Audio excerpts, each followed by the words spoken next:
सांखड़ में ख़बर है जिते हुरन जे रूहानी पेशवा पीर पगारे वरियाम फ़कीर के जमायत में बरतरफ़ करे छॾियो आहे। पीर पगारे मोहम्मद हाशिम ख़ासकेली के वरियामाणी संगत जो मुख मुक़रर करे छॾियो। मोहम्मद हाशिम ख़ासकेली जी मुक़ररी बाबत ख़त पिण दरगाह शरीफ़ तां जारी कयो वियो। वरियाम फ़कीर ख़ासकेली के ख़िलाफ़त तां हटाए हुर जमायत में ख़ारिज कयो वियो आहे।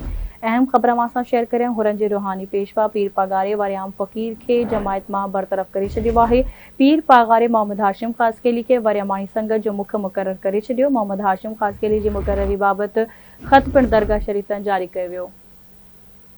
तफ़सील मालूम कंदासीं आवाज़ न्यूज़ रिपोर्टर एडी कुंभर खां। जी एडी कुंभर, छा तफ़सील आहिनि, आगाह कजो। रूहानी पेशवा पीर पगारे हुर जमायत जे मुख खलीफ़े वरियाम फ़कीर ख़ासकेली समेत 8 नायब खलीफ़न खिलाफ़त में हटाए जमायत में बरतरफ़ करे छॾियो आहे। संदसि जाइ ते मोहम्मद हाशिम ख़ासकेली के वरियामाणी संगत जो मुख मुक़रर कयो वियो आहे। अहिड़ो ख़त पिण दरगाह शरीफ़ तां जारी कयो वियो आहे।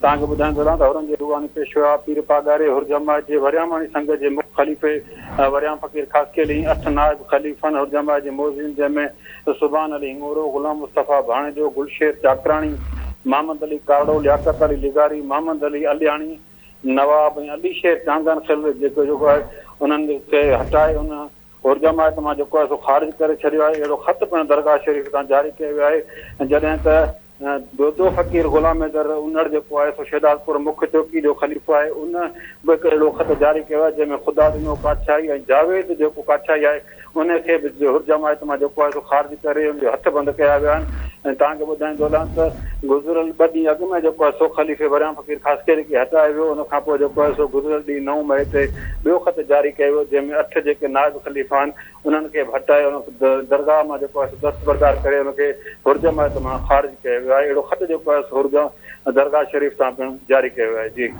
ठीकु आहे, मुंहिंजी महिरबानी एडी कुंभर अपडेट करण जे लाइ।